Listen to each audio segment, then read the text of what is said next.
കേരളത്തിൽ നിന്ന് അതിഗംഭീരമായ തായമ്പക കൊട്ടുന്ന 10 ചെറുപ്പക്കാരെ എടുത്താൽ അതിൽ ആദ്യ 5-ൽ വരുന്നവരാണ് വെറും 20-22 വയസ്സ് പ്രായമുള്ളവരായ കല്ലേകുളങ്ങര ആദർശും സദനം അശ്വൻ മുരളിയും. ഈ ചെറുപ്രായത്തിൽ പ്രമുഖരുടെ തായമ്പകയുമായി കിടപിടിക്കുന്ന രീതിയിലുള്ള തായമ്പക കൊട്ടാൻ വേണ്ടി ഇവരെടുത്ത പ്രയത്നത്തെക്കുറിച്ച് നമുക്ക് ഇവരോട് തന്നെ ചോദിക്കാം. ആദർശ, അശ്വിൻ, നമസ്കാരം.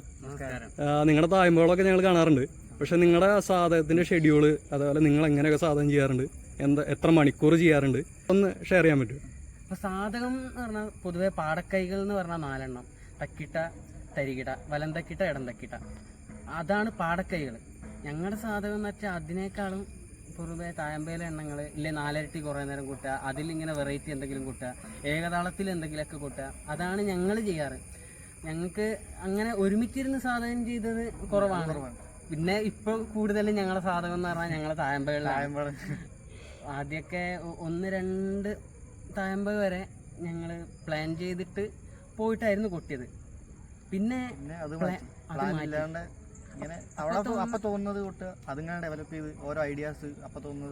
പൊതുവേ ഒരു അടിത്തറ ഉണ്ടല്ലോ, അതിന്ന് അപ്പം തോന്നുന്ന ഐഡിയ എന്താ അത് കൂട്ടുക. അവന് തോന്നുന്ന അവൻ എന്നോട് പറയും, എനിക്ക് തോന്നുന്ന ഞാൻ ഈ നേരത്തെ പറഞ്ഞ പോലെ ഈ സംസാരമല്ല, ഞങ്ങൾ ചെണ്ടയിലൂടെ സംസാരിക്കും.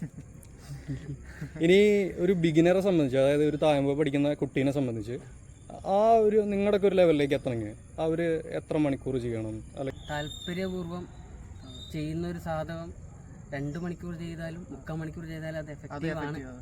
പിന്നെ നമ്മൾ ചെയ്യേണ്ട ഒരു തുടക്കക്കാരന് എന്താ വേണ്ടതെന്ന് വെച്ചാൽ, ചെയ്യുന്ന സാധകം ആദ്യത്തെ ദിവസം ഒരു 5 മിനിറ്റ് നിർത്താതെ ഇരട്ടി കൊട്ടുകയെന്ന് വെച്ചാൽ, പിന്നെ കൊട്ടാൻ പറ്റുന്ന കാലം അത് നല്ല വൃത്തിയിൽ പിന്നെ ശ്രദ്ധിക്കേണ്ടതെന്ന് വെച്ചാൽ കയ്യും കോലും സ്ഥാനം എന്ത് കൊട്ടാണെങ്കിലും സ്ഥാനത്തിൽ മുട്ടിയിലെ കൊട്ടി നമുക്ക് ശരിയായ ചെണ്ടയിലെത്തുമ്പോൾ അതിൻ്റെ ക്ലാരിറ്റി കിട്ടും.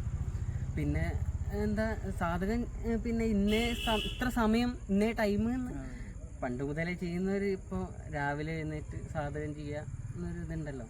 അതിന് പുറമെ നമുക്കിഷ്ടമുള്ള സമയത്ത് നമ്മളതിൽ പിന്നെ എന്താ മുഴുവനായിട്ടും ശ്രദ്ധ കേന്ദ്രീകരിച്ചിട്ട് താല്പര്യത്തോടെ ചെയ്യാം. നിങ്ങളിപ്പോഴും കല്ലുമ കൊട്ടാറുണ്ടോ? കല്ലുമ കൊട്ടാറുണ്ട്. ഉണ്ട്. അത് ശരി. അപ്പൊ ചെണ്ടയിലും വലന്തലയിലും സാധനം. അത് ശരി. അതെങ്ങനെയാണ് നിങ്ങളെ സ്ഥാനങ്ങൾ വരും? അതായത് ഇപ്പൊ ഒരു ദിവസം കല്ലുമ അല്ലെങ്കിൽ അടുത്ത ദിവസം ചെണ്ടയിൽ അങ്ങനെയാണ്? ഇല്ല, നിങ്ങളുടെ ഒരു മൈൻഡ് അനുസരിച്ച് ഇപ്പൊ വലന്തലയിൽ തന്നെ വലന്തലയിൽ ചെയ്താലുള്ള ഗുണം വെച്ചാൽ കല്ലില് പിന്നെ നമുക്ക് ആ സ്ഥാനത്ത് കൊട്ടുകയാണെങ്കിലും ആ ശബ്ദം നമുക്ക് കേൾക്കില്ല, ഒരേ ശബ്ദമായിരിക്കുമല്ലോ. അപ്പോൾ വലന്തലയിൽ കൊട്ടിയിട്ട് ആ ശബ്ദം ഓരോ പിന്നെ സ്ഥാനത്തിൻ്റെ ശബ്ദം കേൾക്കുമ്പോൾ അപ്പോൾ അതിന് നമ്മൾ പിന്നെയും ഡെവലപ്പ് ചെയ്ത് കൊണ്ടുവരുമല്ലോ കറക്റ്റ് ആവാൻ വേണ്ടിയിട്ട്. അപ്പോൾ വലന്തലയിൽ കൊട്ടുകയാണ് കുറച്ചുകൂടെ ഞങ്ങൾ ചെയ്യാറ് കൂടുതലും. അശ്വിന് എത്രാമത്തെ വയസ്സിലാണ് തായമ്പ പഠിക്കുന്നത്? ഞാൻ പിന്നെ ചെറുപ്പം മുതലേ അച്ഛൻ പിന്നെ അമ്മാവന്മാരൊക്കെ കുടുംബപരമായിട്ട് ചെണ്ട കലാകാരന്മാരായിരുന്നു. അപ്പോൾ ആ ഒരു താല്പര്യത്തോടെയാണ് ഞാൻ വരുന്നത്. അപ്പോൾ ചെറുപ്പം മുതലേ പിന്നെ അമ്മാവന്മാർ സദനം രാജേഷ്, സദനം സുരേഷ്, വടകരയാണ് സ്വദേശം. അപ്പോൾ അവരെ കീഴിലായിരുന്നു ആദ്യം പഠിച്ചത്. അപ്പോൾ അതിനുശേഷം അവരെ കൂടെ തന്നെ പരിപാടിക്കൊക്കെ പോകാൻ തുടങ്ങി. അതിനുശേഷം ഞാൻ എൻ്റെ 10ാം ക്ലാസ് കഴിഞ്ഞിട്ടാണ് ഗാന്ധി സേവാ സദനം കഥകളി അക്കാദമി പത്തിരിപ്പാല അവിടത്തേക്ക് വരുന്നത്. പിന്നെ സദനത്തിൽ ഡിപ്ലോമ കോഴ്സ് കഴിഞ്ഞ് ഇറങ്ങി.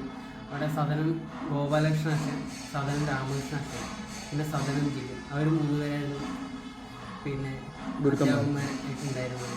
പിന്നെ തായമ്പയിൽ തന്നെ എനിക്ക് എൻ്റെ ഏറ്റവും വലിയ ഞാൻ ആരാധിക്കുന്ന ഒരാളും ഞാൻ ഇൻസ്പയർ ആയിട്ടുള്ള ഒരാളും സദനം രാമകൃഷ്ണ അച്ഛനാണ്. ആശാൻ്റെ വഴിയാണ് ഞാനിപ്പോഴും പിന്തുടർന്ന് പോകുന്നത്. ആദർശ് പഠിച്ചോ ആരുടെ അടുത്താണ്? ഞാൻ തായമ്പ പഠിച്ചത് മായന്നൂർ രാജവാസം എടുത്താണ്. ഞാൻ പിന്നെ ഈ വാദ്യരംഗത്തേക്ക് വരാൻ തന്നെ കാരണം എൻ്റെ അമ്മാവൻ മദ്ദള കലാകാരനാണ്, കല്ലേക്കുളങ്ങര ബാബുവട്ടം കാരണമാണ് ഞാൻ ഈ ഫീൽഡിലേക്ക് വരുന്നത്. അവിടെ പോയിട്ടാണ് ഞാൻ ഈ തായമ്പ പഠിച്ചത് രാജവാസം എടുത്തത്. ഞാനൊരു 3ാം ക്ലാസ്സിൽ പഠിക്കാൻ തുടങ്ങി, 6ാം ക്ലാസ്സിൽ അരങ്ങേറ്റം കഴിഞ്ഞു. ഇപ്പം ഈ കാണുന്ന ഒരു തായമ്പക അത് പോളിഷ് ചെയ്തെടുത്ത് സ്വയമായിട്ടാണ്? അത് സ്വയമായിട്ട് തന്നെ ആദ്യം അടിസ്ഥാനം പഠിച്ചു. പിന്നെ അതിന് ശേഷം ആശാൻ വന്ന് പുതിയ പൊടികൾ, അങ്ങനെ ഓരോ പുതിയ എണ്ണങ്ങൾ അതൊക്കെ പറഞ്ഞു തന്നു. പിന്നെ ഈ കേൾക്കണതും കാണുന്നതും അതൊക്കെ വെച്ച് നമ്മുടേതായിട്ടുള്ള ഒരു ഐഡിയയിലും വെച്ച് ഡെവലപ്പ് ചെയ്ത് നമ്മൾ ഓരോന്ന് പുതിയത് ഉണ്ടാക്കും. പിന്നെ ഞങ്ങളിപ്പോൾ പറഞ്ഞ കാര്യങ്ങളൊക്കെ ഞങ്ങൾ ചെയ്യുന്ന കാര്യം ഞങ്ങളെ ചെറിയ അറിവുകളൊക്കെയാണ്. അപ്പോൾ അതിൽ എന്തെങ്കിലും തെറ്റുണ്ടെങ്കിൽ എല്ലാവരും ക്ഷമിക്കണം.